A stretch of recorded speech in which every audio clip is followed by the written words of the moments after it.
The morning sun cast long shadows across New Haven as Pete Collins checked the power systems one more time. The colony hummed with quiet activity, 50,000 people going about their daily lives on this distant world they now called home. Pete wiped sweat from his forehead and smiled. The fusion generators were running perfectly, just like they had for the past 3 years. "Dad, look what I found!" Amy's voice echoed through the maintenance bay. His 8-year-old daughter ran toward him, holding something small in her cupped hands. Her blonde hair bounced with each step, and her blue eyes sparkled with excitement.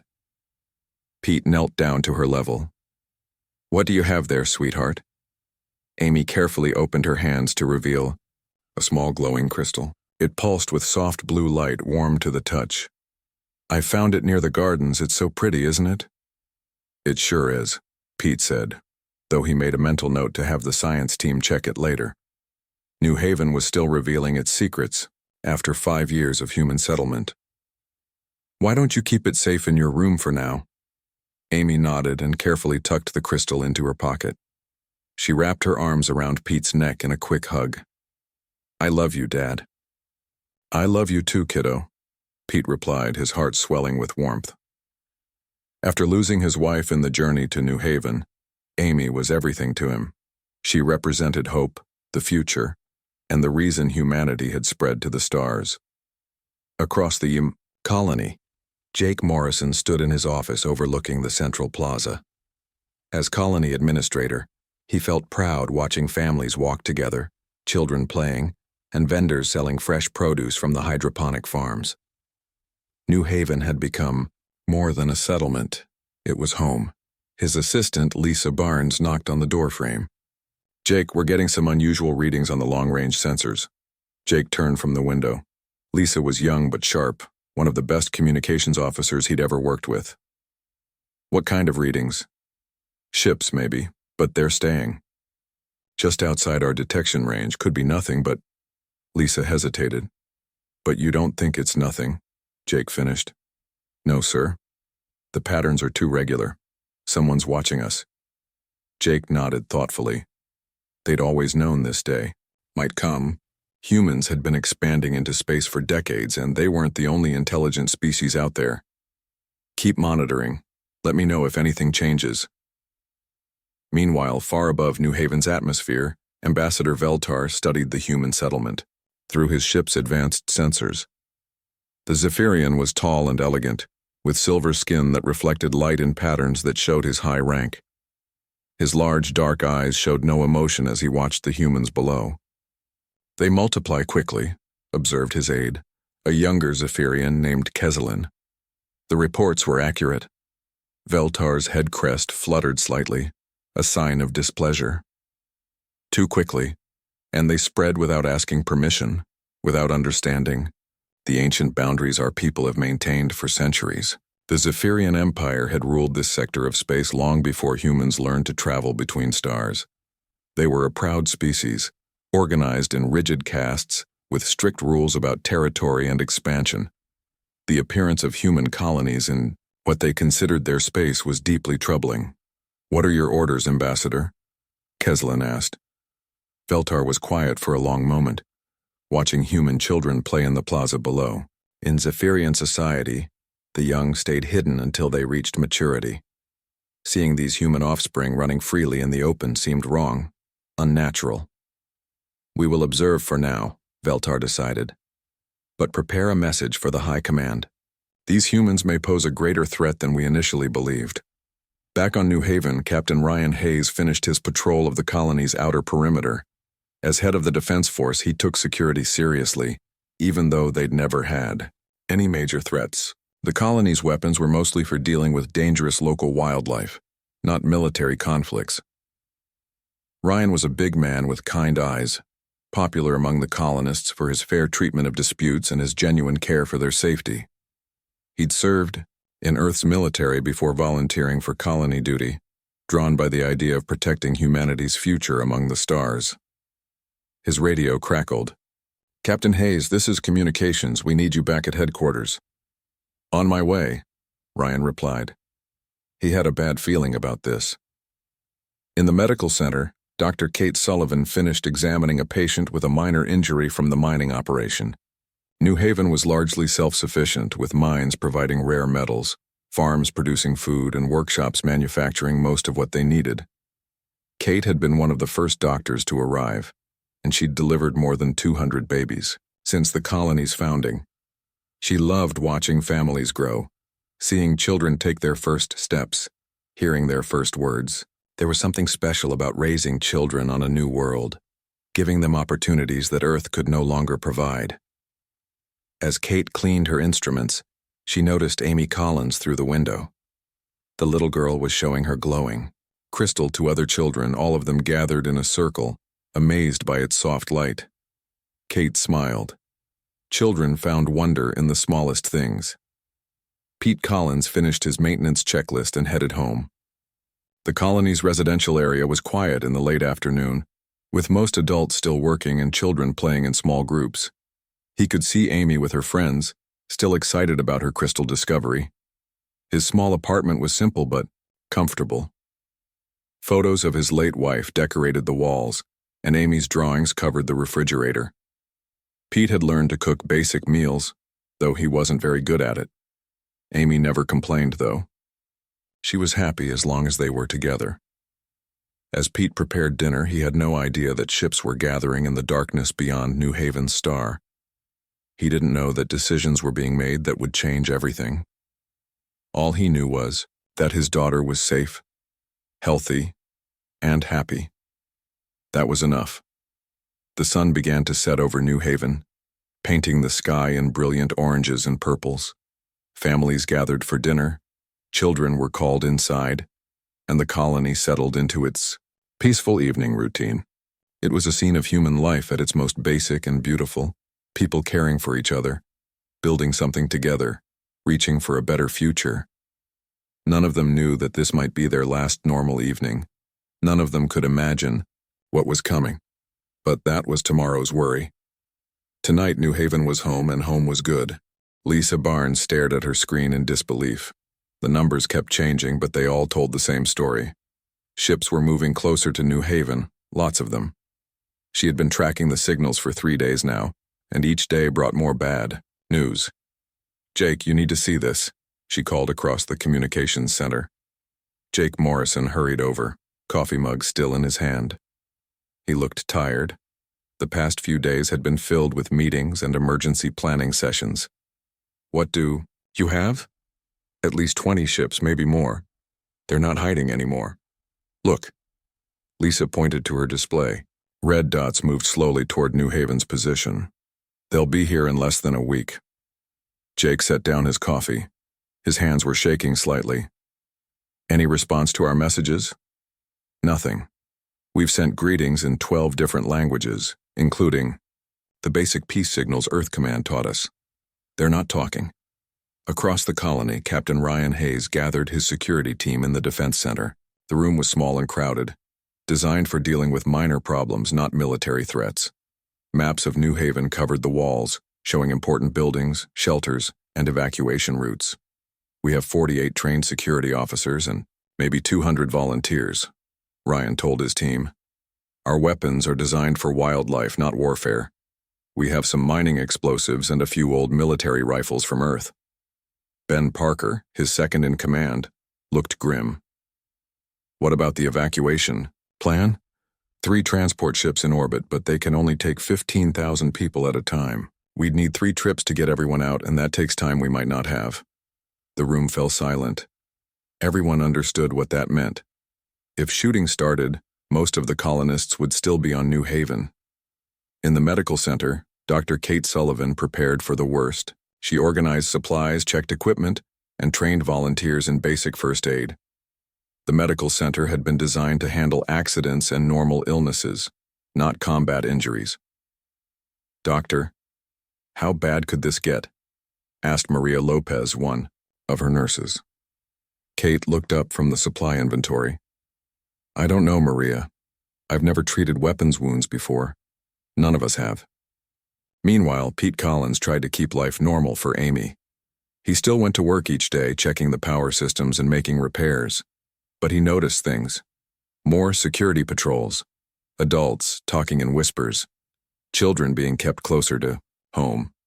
Amy noticed too. Dad, why is everyone acting so strange? Pete knelt down beside her. How do you explain war to an 8-year-old? Some visitors might be coming to New Haven. We're not sure if they're friendly, so everyone's being extra careful. Are we in danger? Amy's blue eyes were wide with worry. I won't let anything happen to you, Pete promised. Whatever comes, we'll face it together. That evening, Jake Morrison called a colony meeting in the Central Plaza. Thousands of people gathered, their faces worried in the artificial light. Families held hands. Parents kept their children close. I won't lie to you, Jake began. Unknown ships are approaching New Haven. We've tried to contact them, but they won't respond. We're preparing for evacuation just in case. The crowd stirred, uneasily. Voices rose in concern. What about our homes? Someone called out. What about the crops we planted? Where will we go? Jake raised his hands for quiet. Captain Hayes will explain our safety procedures. Please listen carefully. Ryan stepped forward. We have evacuation plans for every sector of the colony. If I give the order, move quickly to your assigned transport points. Don't stop to gather belongings. Don't try to save property, just get yourselves and your families to safety. An older man named Tom Butler stood up. I've lived here for 5 years. I built my workshop with my own hands. I ain't running from some aliens who won't even talk to us. Several people nodded in agreement. These were pioneers, people who had left Earth to build something new. They weren't used to backing down. I understand, Ryan said gently, but we're talking about your lives, your family's lives. Things can be rebuilt, people can't. Far above New Haven, Ambassador Veltar watched the human gathering through his sensors. The sight of so many humans together, openly discussing their plans, irritated him. In Zephyrian society, such meetings were formal, controlled affairs. This looked like chaos. They show no proper respect, he told Keslin. No understanding of their place in the order of things. Perhaps they don't know about the ancient boundaries, Keslin suggested. Veltar's crest flattened against his head, a sign of anger. Ignorance is no excuse. The boundaries have been marked for 3,000 years. Any civilized species would check before expanding into new territory. The Zephyrian ambassador made his decision. Send a message to the High Command. Request permission to enforce territorial law. Sir, that would mean... I know what it means, Veltar interrupted. These humans have had their chance to leave peacefully. They chose to stay and multiply in our space. Now they must face the consequences. Back on New Haven, Lisa Barnes intercepted part of that transmission. She couldn't understand the alien language, but the electronic signature was clear. The ships were talking to someone far away, sending detailed reports. Jake, she called urgently. They're communicating with their home base. This isn't just a patrol or a trading mission. This is organized. Jake felt cold fear settle in his stomach. How long until they arrive? 48 hours, maybe less. The next 2 days passed in a blur of activity. Families packed essential items. The transport ships moved closer to the planet, preparing for quick loading. Security teams set up defensive positions, though everyone knew they wouldn't hold against advanced alien weapons. Pete Collins worked longer hours, making sure all critical systems were running perfectly. If evacuation became necessary, they'd need every bit of power available. He also spent time with Amy, reading her stories, playing her favorite games, trying to keep her mind off the growing tension. On the final night, Amy couldn't sleep. She sat by her window holding her glowing crystal, watching the stars. Dad, are the visitors coming from up there? Pete sat beside her. Yes, sweetheart. Why won't they talk to us? Maybe they just want to be friends. Pete wished he could believe that. But he'd seen Jake's face, heard the worry in Captain Hayes' voice. These weren't friends coming to visit. Sometimes grown-ups have trouble understanding each other, even when they want to be friends. Amy nodded solemnly. I hope they change their minds. Pete held her close, looking up at the stars that had once seemed so beautiful and full of promise.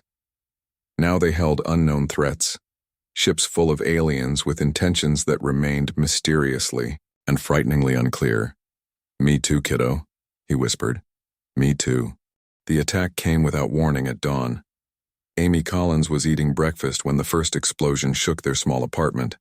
Her cereal bowl fell to the floor, milk splashing everywhere. "Dad!" she cried out, frightened by the loud noise. Pete Collins grabbed his daughter and pulled her away from the window, just as another blast lit up the morning sky. Through the glass, he could see massive ships hanging in the air above New Haven. They were dark and sleek with strange symbols glowing along their sides. "Stay down, Amy," Pete whispered, his heart racing. He pulled out his radio. "This is Pete Collins. What's happening out there?" Captain Ryan Hayes' voice crackled through the static. "Colony-wide attack. All civilians report to evacuation points immediately. This is not a drill." The ships above began firing bright beams of energy at the colony's buildings. The power station 2 blocks away exploded in a ball of fire. The ground shook again and Pete heard glass breaking somewhere in their building. "We have to go, sweetheart," Pete told Amy. He grabbed her emergency bag and his toolkit. "Remember what Captain Hayes taught us? We need to get to the transport zone." Amy nodded, tears running down her face. She clutched her glowing crystal tightly in one hand and reached for Pete with the other. They ran outside into chaos. People were running everywhere, carrying children and small bags. The alien ships kept firing, destroying buildings and vehicles. Black smoke rose from burning structures across the colony. Jake Morrison stood in the central plaza, trying to coordinate the evacuation with his handheld radio. "Transport 1, how many can you take this trip?" 5,000 maximum, came the reply. "We're loading as fast as we can." Jake looked around at the thousands of people streaming toward the evacuation points. Simple math told him they needed more time than they had. The alien ships were getting closer, and their weapons were getting more accurate. Dr. Kate Sullivan ran through the medical center, helping injured colonists. The building shook with each alien blast. "Maria, we need to evacuate the patients. Now." "But some of them can't be moved safely," Maria Lopez replied, supporting an elderly man with a broken leg. "They'll die if we stay here," Kate said grimly. "Help me get stretchers for the worst cases." In the defense center, Captain Ryan Hayes watched his security teams try to fight back against the alien ground forces. Small figures in silver armor were landing throughout the colony, moving with deadly precision.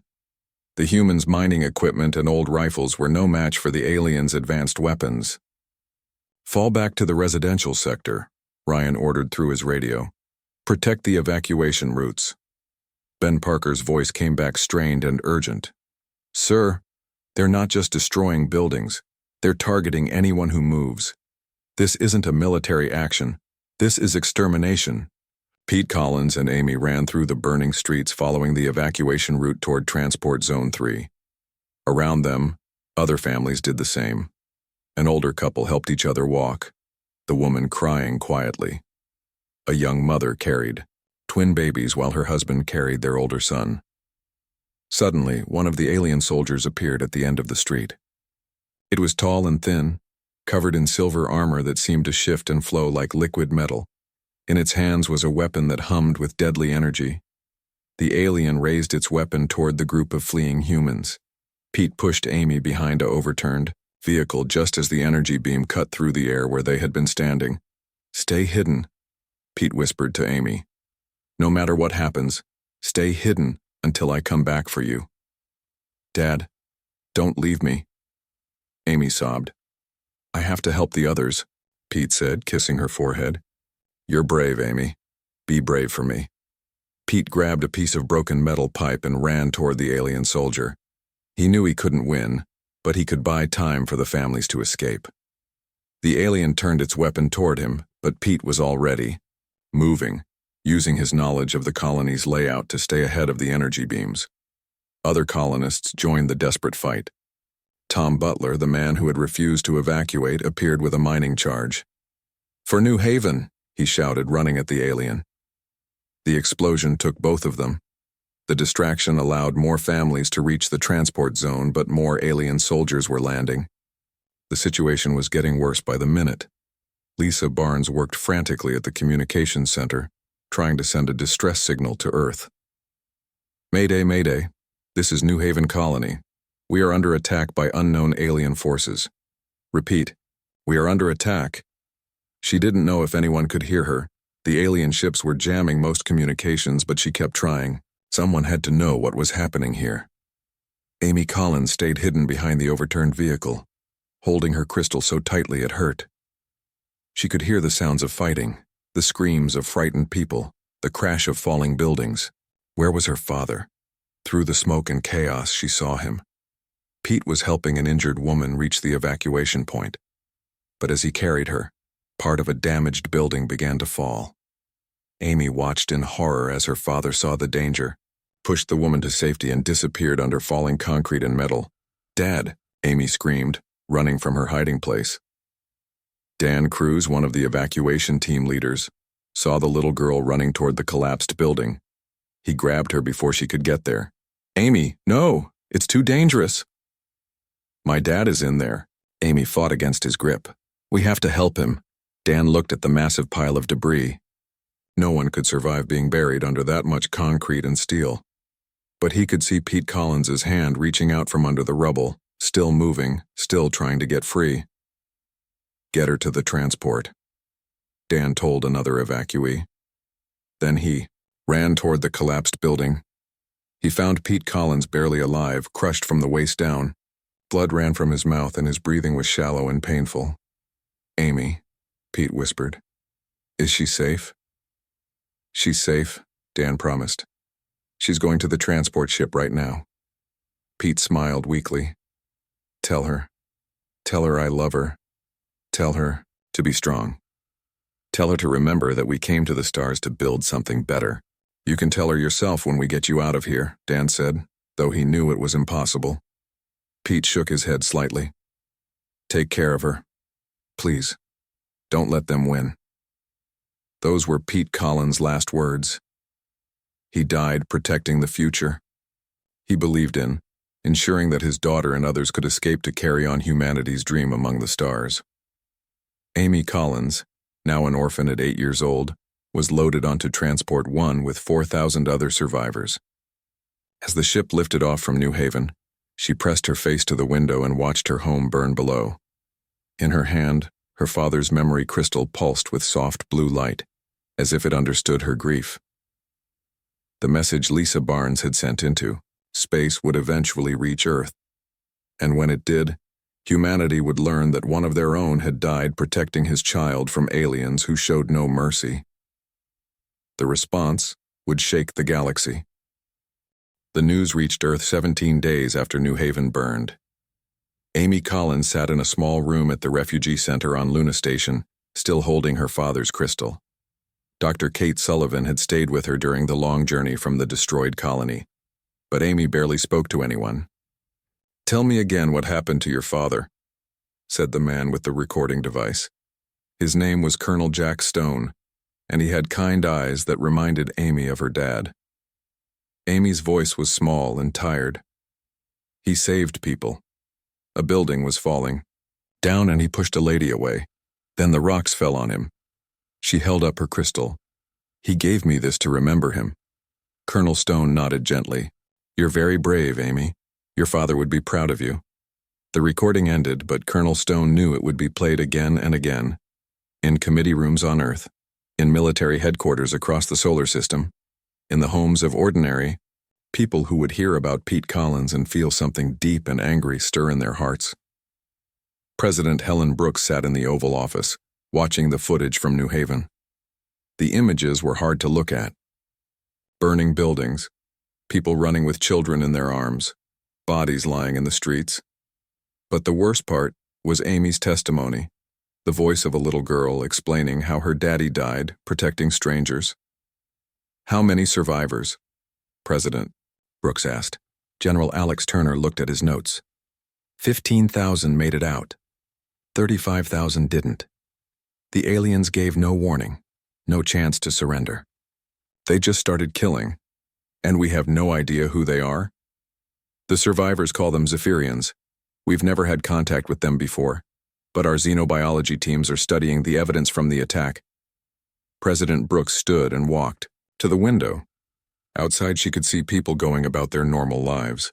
They didn't know yet what had happened at New Haven, but they would soon, and when they did, everything would change. Dr. Sam Mitchell worked late in his laboratory studying pieces of Zephyrian technology recovered from New Haven. The aliens had left behind some damaged equipment, enough to give humanity its first look at their capabilities. The materials are incredibly advanced, he told his assistant, Carol Price. But they're not invincible. Look at this weapon component. It's powerful, but it has a weakness here in the power coupling. Carol examined the alien device through a microscope. If we could disrupt that coupling, the weapon would be useless.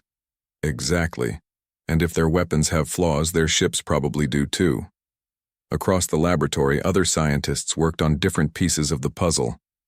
Maria Lopez, who had escaped New Haven with Dr. Sullivan, provided medical information about Zephyrian biology.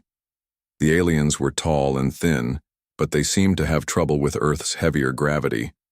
Their armor helped them move, but it was also a weakness. Admiral Jack Stone, Colonel Stone's older brother, stood on the bridge of the Earth defense ship Determination. Around him, his officers prepared for the largest military buildup in human history. Ships were being called back from all over the solar system. Weapons factories worked around the clock. Everything was changing.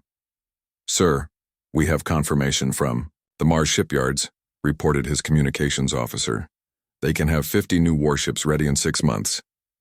"Not fast enough," Admiral Stone replied. "Tell them 4 months and contact the asteroid miners. We need every piece of metal they can dig up." The Admiral looked out at the stars and thought about Amy Collins, sitting alone on Luna Station with nothing but a crystal to remember her. Father, Pete Collins, had been a maintenance worker, an ordinary man trying to raise his daughter on a distant world. He hadn't asked to be a hero, but his death was about to change the course of human history. On Earth, the story of New Haven began to spread. News reporters told Pete Collins' story on every channel. Social media filled with pictures of Amy holding her crystal, her young face showing a grief too heavy for a child to bear. In Chicago, factory worker Bill Murphy watched the news with his own 8-year-old daughter sitting beside him.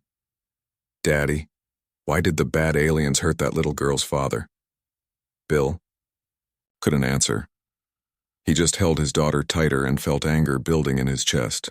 Pete Collins could have been any father, any man trying to protect his family. The attack on New Haven wasn't just an attack on a distant colony. It was an attack on everything humans valued most. In Tokyo, engineer Nancy Kim saw the footage and immediately applied to join the Military Engineering Corps. In London, pilot Steve Nash volunteered for the new Deep Space Fighter program. Across Earth and throughout human space, millions of people made the same decision. The Zephyrians had made a terrible mistake. President Brooks addressed the United Nations 3 weeks after New Haven's destruction. The Great Hall was packed and cameras carried her words to every human settlement in the solar system. Pete Collins was a maintenance engineer, she began. He fixed power generators and air recyclers. He raised his daughter alone after losing his wife. He was not a soldier, he was not a politician. He was just a father who loved his child. Hall was completely silent. The Zephyrians killed him for the crime of being human in what they considered their territory. They killed 35,000 of our people without warning, without mercy, without giving them a chance to leave peacefully. President Brooks paused, looking directly into the cameras. Today, I am authorizing the largest military response in human history. We will find the Zephyrians. We will make them answer for what they did to Pete Collins and every person who died at New Haven. And we will make sure they never threaten human families again. The applause lasted for 10 minutes. General Turner began mobilizing forces that same day. The plan was simple but massive. Every military ship humanity possessed would be gathered into a single fleet. New weapons designed specifically to fight Zephyrians would be built and deployed. Earth's entire industrial capacity would be focused on one goal: justice for New Haven. Dr. Mitchell's research teams worked day and night, turning Zephyrian weaknesses into human advantages. Carol Price designed new weapons that could penetrate alien armor. Maria Lopez helped develop tactics that used humanity's greater physical strength against the taller, but weaker aliens. Amy Collins remained on Luna Station, but she was no longer just a refugee. She had become a symbol. People sent her gifts, letters, and promises that her father's death would not be forgotten. She didn't understand all the attention, but she knew it had something to do with her dad being a hero. 6 months after New Haven burned, the largest fleet in human history began to gather near Jupiter. 200 warships carrying weapons, designed specifically to fight Zephyrians. Admiral Stone commanded from the flagship Retribution, a name chosen to make humanity's intentions clear.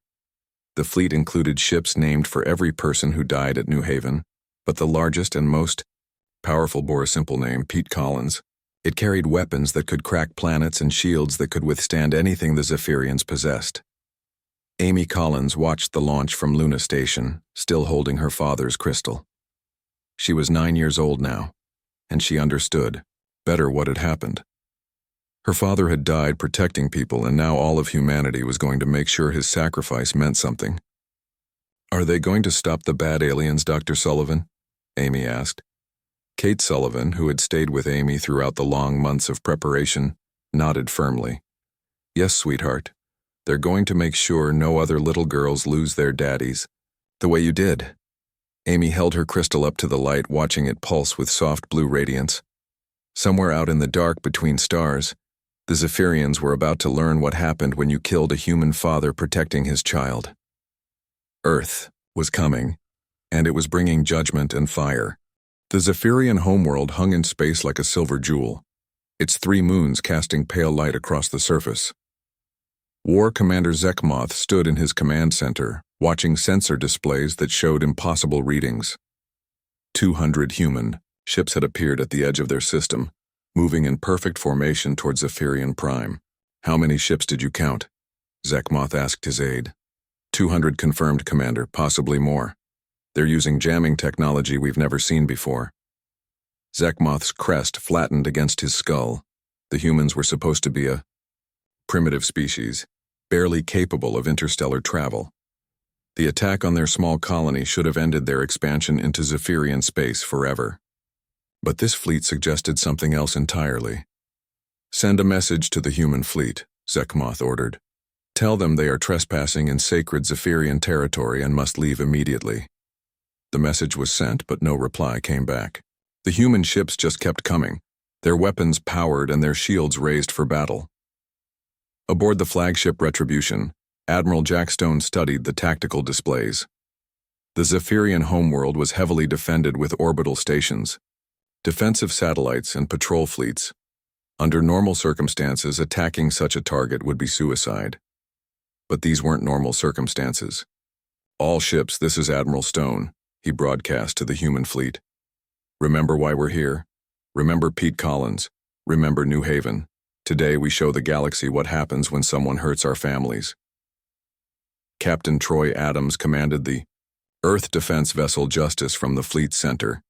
His ship was one of the new designs built specifically to fight Zephyrians. Its weapons could penetrate their shields, and its armor could withstand their energy beams. "Target the orbital defense stations first," Troy ordered his weapons officer. "Clear a path for the smaller ships." The battle began when the Zephyrian defense fleet moved to intercept the humans. 50 alien warships, sleek and deadly, raced toward the human formation. They expected to overwhelm the primitive Earth vessels. With superior technology and tactics, they were wrong. Commander Lucy Wright led her fighter squadron from the cockpit of her small, fast ship. The fighters were new too, designed using knowledge gained from studying Zephyrian equipment. They were faster than the alien ships and much harder to target. "Remember your training," Lucy told her pilots. "Hit the power couplings Dr. Mitchell identified. Make every shot count."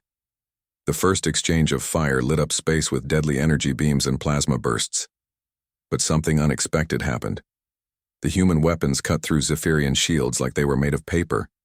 The alien ships, built to fight other Zephyrian vessels, had no defense against weapons designed specifically to exploit their weaknesses. War Commander Zekmoth watched in growing horror as his fleet was systematically destroyed.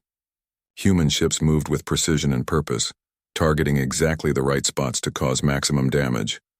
It was like they knew every weakness in Zephyrian technology. "How are they doing this?" he demanded. His aide checked the tactical reports. "Their weapons are specifically designed to counter our shields and armor. It's like they studied our technology and built everything to defeat it." That was exactly what had happened.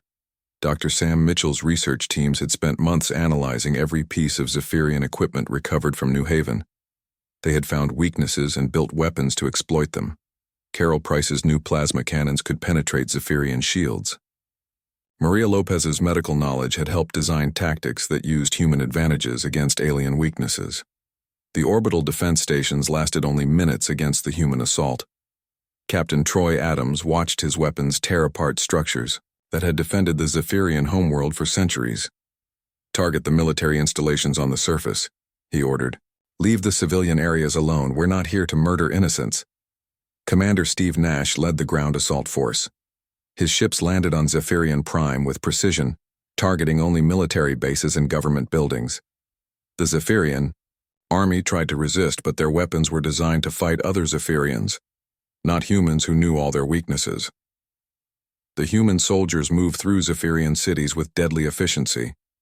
They wore armor that protected them from alien weapons, and they carried guns that could punch through any Zephyrian defense. But they followed strict orders. Harm only those who fought back, protect civilians, and capture leaders alive. Ambassador Veltar, who had ordered the attack on New Haven, was found in his government building trying to destroy records. "Commander," Nash's team captured him without a fight. "You're coming with us," Nash told the alien. "Earth wants to ask you some questions." Within 6 hours, the battle was over.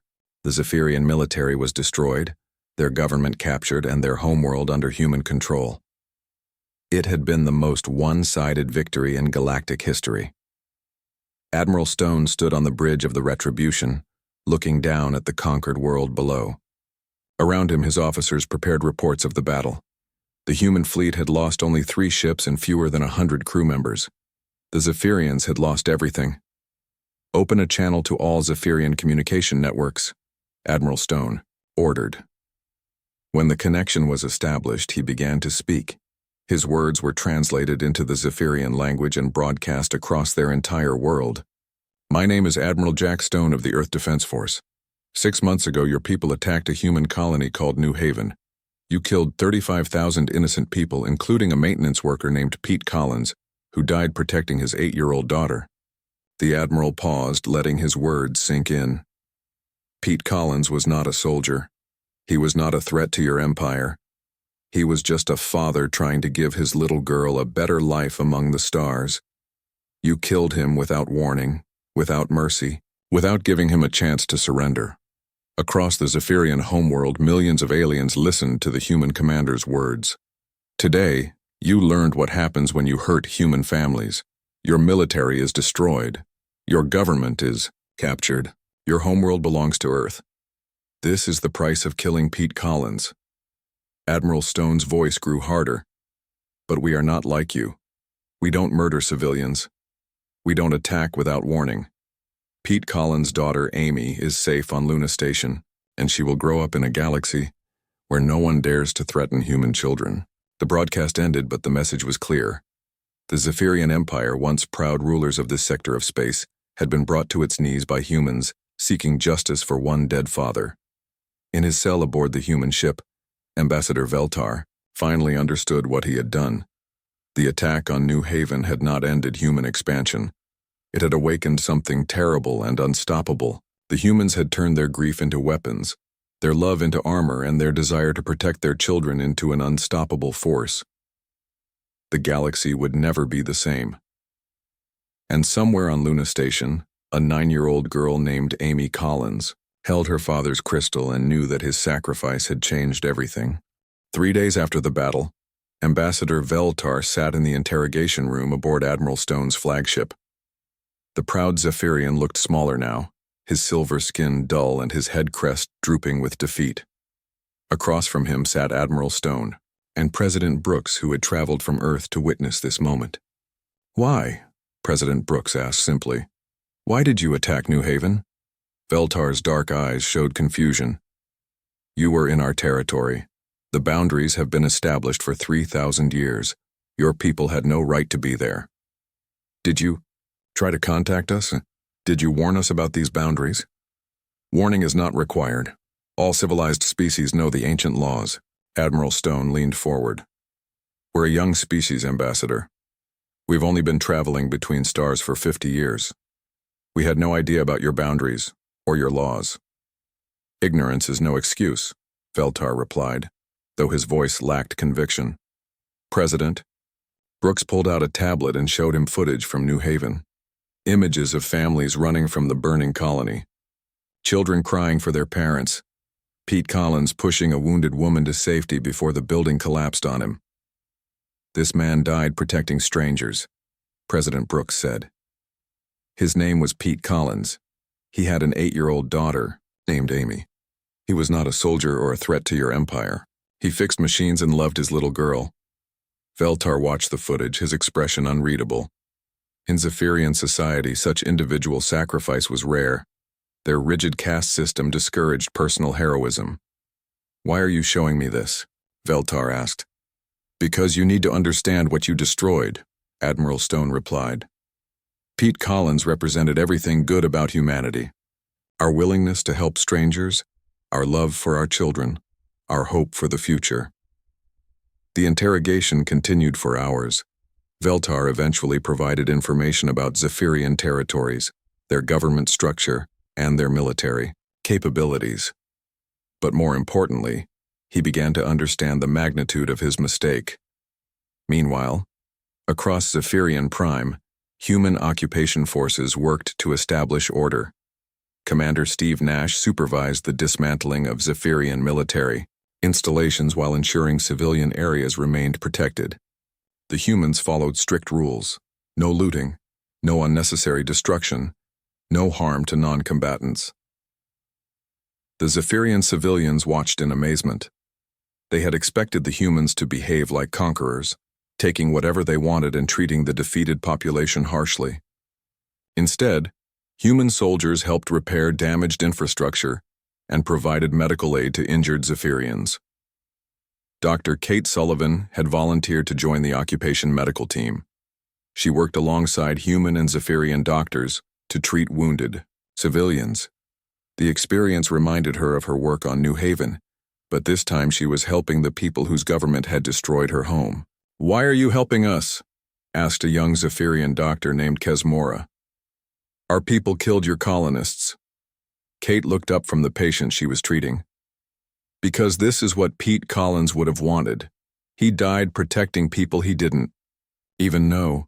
He would want us to help anyone who needed it, even our enemies." The message of Pete Collins' sacrifice spread throughout Zephyrian society, through these small acts of kindness. Human soldiers sharing their food with hungry Zephyrian children. Human engineers fixing power systems in civilian areas. Human doctors treating wounded aliens with the same care they would give their own people. On Earth, Amy Collins celebrated her 10th birthday in a ceremony broadcast across human space. She had grown taller over the past year, but she still carried her father's crystal everywhere. President Brooks presented her with a medal honoring her father's heroism. "Your daddy saved a lot of people," President Brooks told Amy during the ceremony. "And because of what he did, the galaxy is a safer place for all children." Amy looked at the medal, then at the cameras recording the event.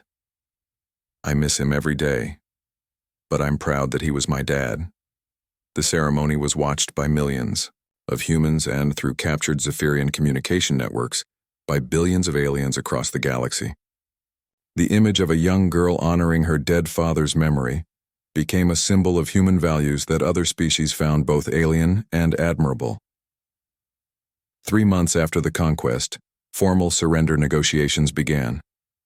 The surviving Zephyrian leadership, led by High Counselor Morgeth, met with human diplomats on a neutral space station.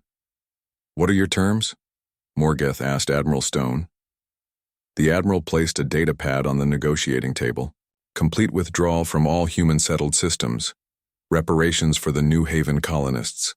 recognition of human territorial rights, and most importantly, a promise that you will never again attack human civilians. Morgeth studied the terms. They were harsh, but not impossible. And in return, we return your homeworld to your control. We withdraw our occupation forces. We establish peaceful relations between our species. You would trust us to keep such promises? Admiral Stone smiled grimly. You've seen what happens when humans are threatened. Pete Collins died protecting his daughter, and we conquered your entire empire in response. Do you really want to test our resolve again? The peace treaty was signed 1 year after the battle for Zephyrian Prime. It became known as the Collins Accords, named for the maintenance worker whose death had changed galactic history. Under the treaty's terms, humans gained recognition as a major galactic power. Other alien species, hearing about humanity's response to the New Haven attack, began approaching Earth with offers of trade and alliance. The galaxy had learned that humans would go to incredible lengths to protect their families. Amy Collins, now 11 years old, attended the treaty signing ceremony. She placed a wreath at the New Haven Memorial, which honored all those who died in the attack. Her father's name was carved at the top of the monument, along with the words he had spoken before dying. Tell her to remember that we came to the stars to build something better. After the ceremony, Amy spoke to the gathered reporters. My dad always said that space was big enough for everyone to live together peacefully. I think he would be happy that humans and Zephyrians are going to be friends now. Ambassador Veltar, who had been pardoned as part of the peace process, watched. The ceremony from the diplomatic section, the young human girl's words, struck him deeply. In trying to preserve Zephyrian superiority, he had created something far more powerful: human unity. Years later, when historians wrote about the Collins War, they would note that it lasted only 6 hours of actual fighting but changed the balance of power in the galaxy forever. Pete Collins, a simple maintenance worker who just wanted to protect his daughter, had become the most influential human who ever lived. Amy Collins grew up to become a diplomat, working to prevent the kind of misunderstandings that had led to her father's death. She always carried his crystal, and she never forgot his final message about building something better among the stars. The galaxy was indeed big enough for everyone, but now everyone knew that humans would fight with unmatched fury to protect their children and their future. Pete Collins had died defending his little girl, and Earth had responded with judgment and fire that burned across the stars and into history itself.